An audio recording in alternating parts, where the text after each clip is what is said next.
They told me my brother died in a school bus accident. He was living a town over. When my parents announced his death, I was devastated. But 20 years later, I discovered the shocking truth about his disappearance. Now I've uncovered a web of lies that connects my family to a criminal organization, exposing why my parents faked his death and kept us apart.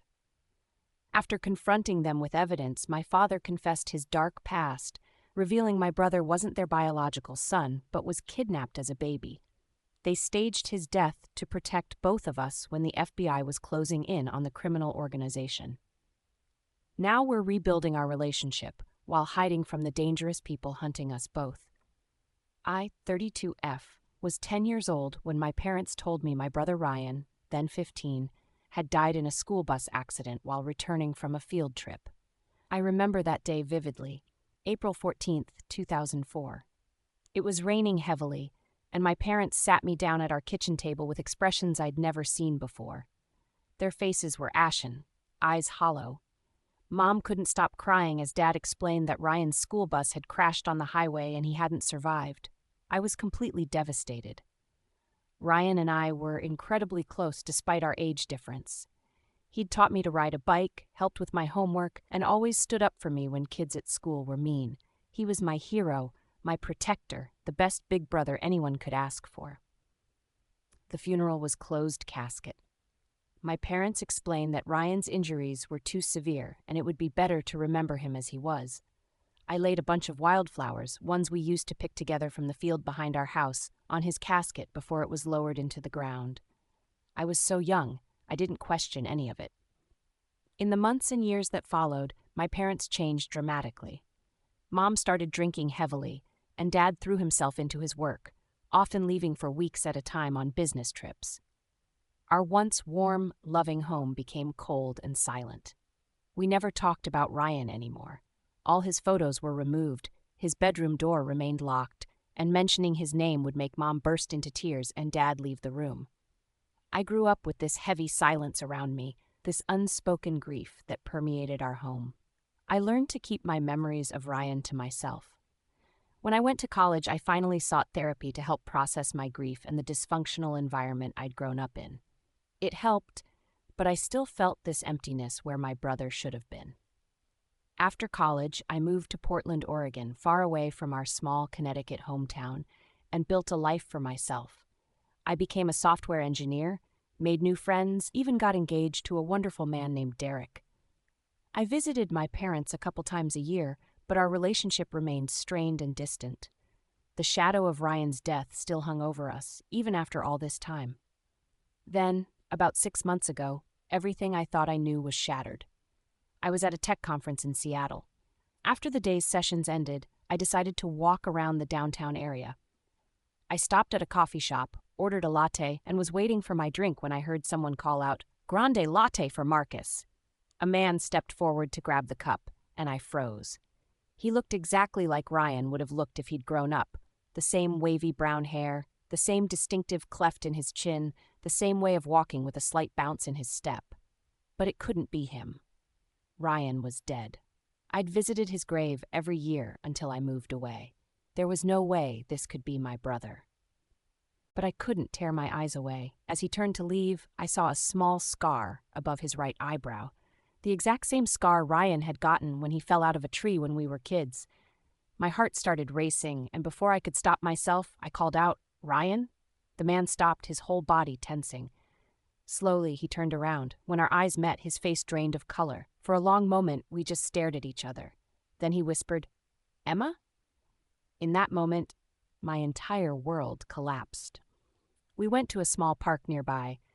For the first hour, we just cried and held on to each other like we were afraid the other would disappear.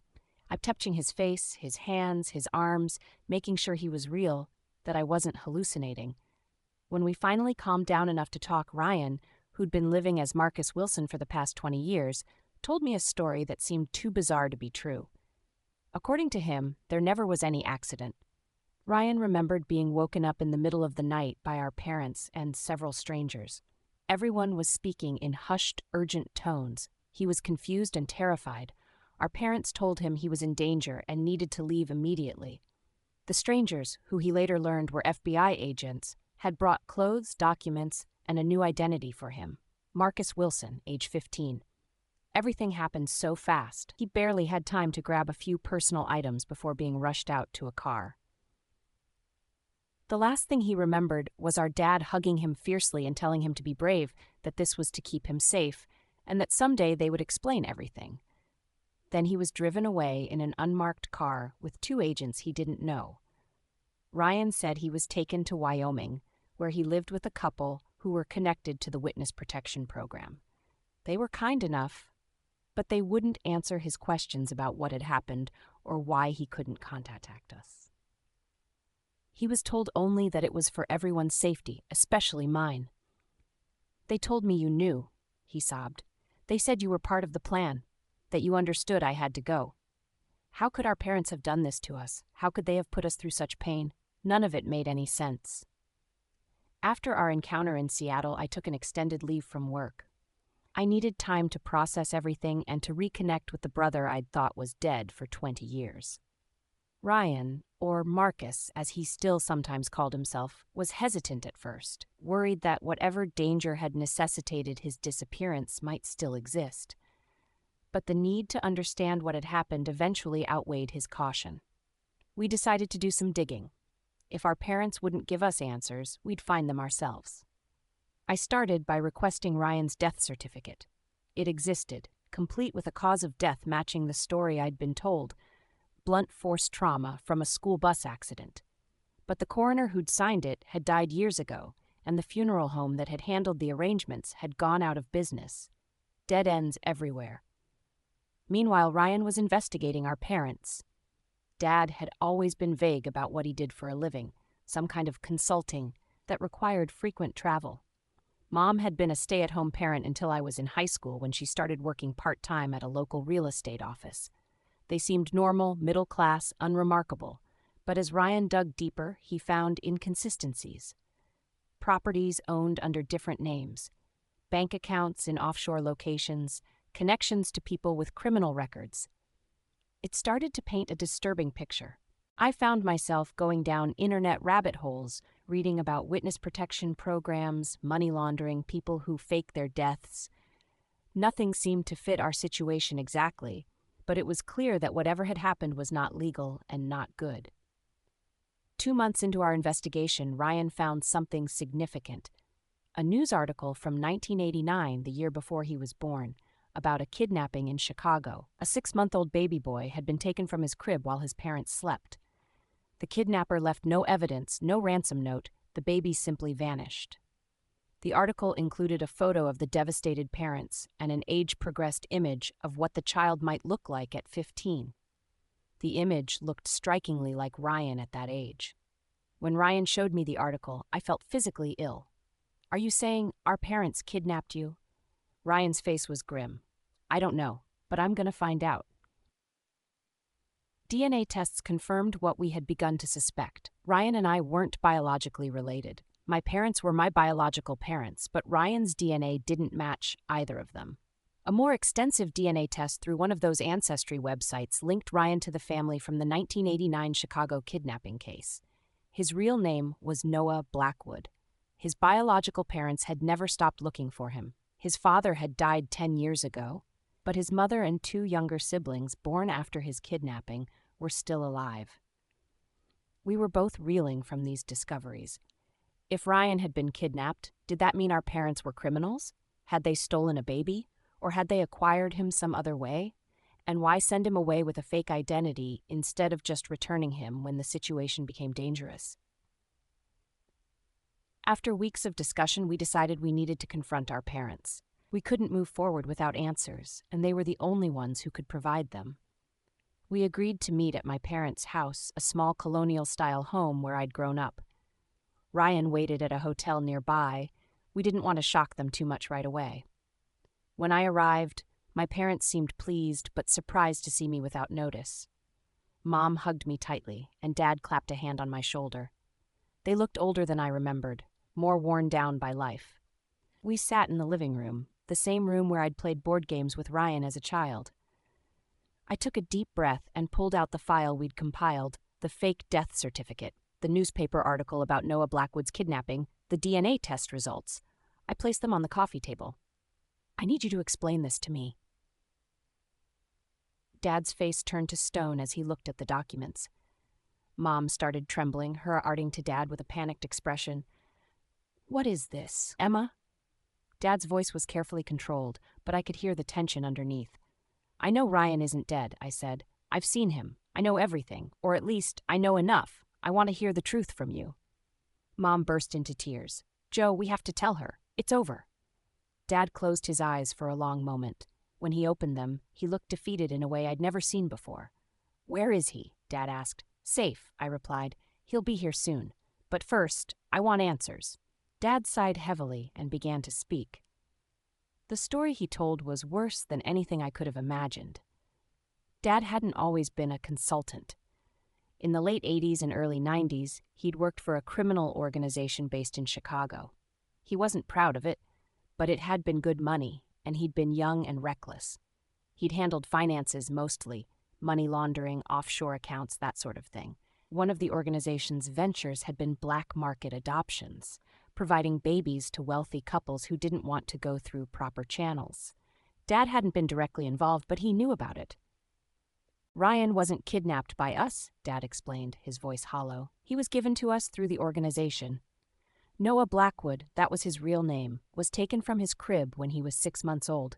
We were told he was an orphan. We didn't ask questions. We just wanted a son. I felt sick as I began to understand. So you didn't kidnap him, but you raised a kidnapped baby? Mom nodded, tears streaming down her face.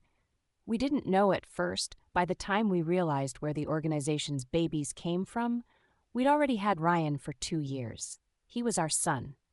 We couldn't bear to give him up, even after we learned the truth. When Mom got pregnant with me, Dad wanted out of the organization. He'd seen too much, done too much. He wanted a clean life for his family, but the organization didn't let people just walk away. Dad made a deal. He'd continue handling some of their finances remotely, and in exchange, they'd let us live a relatively normal life. For years, this arrangement worked. We were a normal family, living a quiet life in Connecticut. Then, when I was 10 and Ryan was 15, everything changed.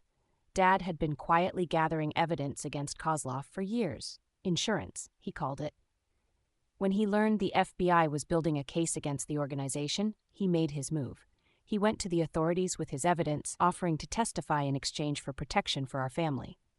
I told the FBI everything, Dad said, his voice heavy with regret. About my involvement with the organization, about how we got Ryan, everything. I knew they might arrest me, but I was willing to take that risk to get us all out safely. To Dad's surprise, the FBI was more interested in taking down Kozlov's entire operation than prosecuting him. They agreed to protection for our family in exchange for his testimony and evidence. But somehow, Kozlov found out I was working with the FBI, Dad continued. Not the details, just that I was talking to them. His men were already on their way to our house to eliminate all of us, the whole family. The FBI intercepted communications about the hit. Dad's hands were shaking as he recounted what happened next. We had minutes, not hours. The FBI agents rushed to our house in the middle of the night. They told us we all needed to disappear immediately. The original plan was for all 4 of us to go into witness protection together, but they received word that Kozlov's men were already in our neighborhood. The agent in charge made a split-second decision, Mom added softly. He said our best chance was to split up. They would take Ryan immediately because there was an additional complication with him. Dad nodded grimly. Because of Ryan's real identity as Noah Blackwood, the FBI was worried about 2 threats. Kozlov's retaliation against us, but also potentially exposing the whole black market adoption operation if Ryan was found. They decided it was safer to completely separate him from us with a new identity. But what about us? I asked. Why didn't we all go into witness protection?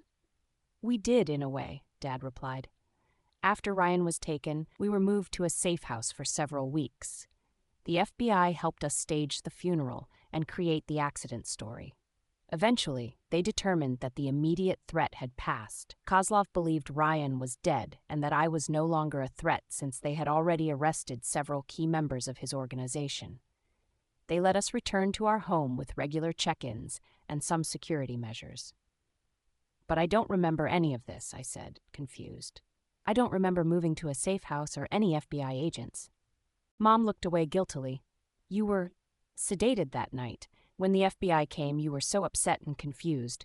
They had a doctor with them who gave you something to calm you down. When you woke up the next morning, we were already at the safe house, and we told you we had to move temporarily because of a gas leak in our neighborhood. You lied to me, I whispered, the betrayal stinging anew. The FBI insisted that as few people as possible know the truth, Dad explained. Even you. They said the risk was too great, especially with a child your age. They were worried you might accidentally say something at school. We were supposed to tell you everything once things calmed down, Dad added. But then the FBI informed us that Kozlov was still looking for us, still suspicious. The years passed, and it became harder and harder to know how to tell you. And later, when I was older, Dad looked ashamed. By then, we'd received word that it still wasn't safe for Ryan to come back, that Kozlov's organization was still operational. We thought it was better for you to believe he was dead than to know he was alive, but that you could never see him again. As they finished their story, the doorbell rang. Dad froze, his eyes darting to the window. It's Ryan, I said. He wanted to hear this too. When I opened the door, Ryan was standing there, looking nervous but determined. Mom gasped when she saw him, her hand flying to her mouth. Dad stood slowly, his face a mixture of joy and terror. Ryan, he whispered. For a long moment, no one moved. Then Mom rushed forward, throwing her arms around him, sobbing uncontrollably. Dad approached more cautiously, unsure of his welcome. Ryan stood stiffly in Mom's embrace. When she finally released him, he looked at both our parents with an expression I couldn't read. I don't know what to call you anymore, he said. Dad? Joe? The man who sent me away and never contacted me again? Dad flinched. I deserved that. You did, Ryan agreed. I want to understand what happened. I want to know why you let me believe I could never come home, why you let Emma think I was dead all these years. Dad nodded solemnly. You deserve the truth. Both of you do. Over the next several hours, our parents repeated everything they had told me, filling in additional details for Ryan's benefit. They explained about the criminal organization, about how they had received him as a baby, about the FBI's emergency extraction, and why they had maintained the deception for so many years. When they finished, Ryan was silent for a long time, processing everything he'd heard. Finally, he spoke. I need to decide what to do about my biological family. The Blackwoods have been looking for me my entire life. They deserve to know what happened to me. Our parents paled at this. If you contact them, if this becomes public, Dad began. Kozlov will know you're alive, I finished, understanding flooding through me. Even after all these years. Viktor Kozlov died in prison 8 years ago, Dad said, but his son runs things now, and he's worse than his father ever was. That night was just the beginning of a long, complicated process of reconciliation. Ryan stayed at my parents' house that night, and I stayed too. None of us slept much. There were more tears, more questions, more painful revelations. In the weeks that followed, Ryan did reach out to the Blackwoods, his biological family. The reunion was bittersweet. His mother, now in her 60s, had never given up hope of finding him. His siblings, a brother and sister who had grown up hearing stories about their kidnapped older brother, welcomed him with open arms. But going public with his identity posed risks. Though Kozlov was dead, his criminal empire lived on through his son, Anton. If Anton discovered that Noah Blackwood, the baby stolen all those years ago, was alive and well, and that Joe Mitchell had been the one who helped bring down his father, none of us would be safe. So Ryan maintained his identity as Marcus Wilson publicly while privately connecting with the Blackwoods. My parents sold their house and moved to a small town in Oregon to be closer to us, always looking over their shoulders, always afraid. As for Ryan and me, we're rebuilding our relationship day by day. 20 years is a long time, and we're different people now than we were then. But that core bond, that sibling connection, somehow survived all the lies and separation. We have weekly dinners together. He's getting to know Derek, my fiancé, who has been incredibly supportive through all of this. Ryan is even standing as Derek's best man at our wedding next month. Sometimes I still wake up in the middle of the night, convinced it was all a dream, that Ryan is still dead and buried in that Connecticut cemetery.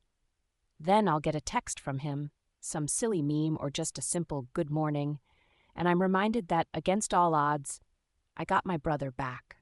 Our parents are trying to make amends in their own way. They'll never be able to fully repair the damage they've done, but they're trying. Dad has been helping Ryan navigate the complex emotions of connecting with his biological family. Mom has been gathering old photos and videos of Ryan's childhood, creating memory books for him to help fill in the gaps. There's still a shadow hanging over all of us, the threat of Anton Kozlov discovering the truth. We've taken precautions. My parents live under different names now. Ryan has enhanced security at his home and workplace. I've become paranoid about my online presence and digital footprint. But despite the fear, despite the lingering anger and hurt, there's also healing. There's also hope. Ryan and I were robbed of 20 years together. We'll never get that time back. But we have now, and hopefully, we have the future. As for my parents, I'm still working through my feelings about what they did. The choices they made were impossible ones, shaped by fear and desperation. I don't know if I'll ever fully forgive them, but I'm trying to understand. What I do know is this: family is complicated. Love is complicated. Sometimes the people who hurt us the most are the ones who love us the most. And sometimes miracles happen, even if those miracles come with their own set of problems. My brother isn't dead. He's living a town over, and every day I get to spend with him feels like a gift I never thought I'd have. Last week, we went hiking in the mountains outside Portland. At the summit, looking out over the vast expanse of forest and sky, Ryan turned to me with tears in his eyes. "I used to dream about you," he confessed. "All those years I'd have these dreams where we were kids again, playing in the backyard, riding bikes, just being siblings. I'd wake up feeling like I'd lost something precious, but I couldn't remember what. Now I know." I squeezed his hand. "We found each other again. That's what matters," he squeezed back. "Yeah, that's what matters." We still don't know what the future holds. The truth about Ryan's identity is like a ticking bomb that could explode our lives at any moment.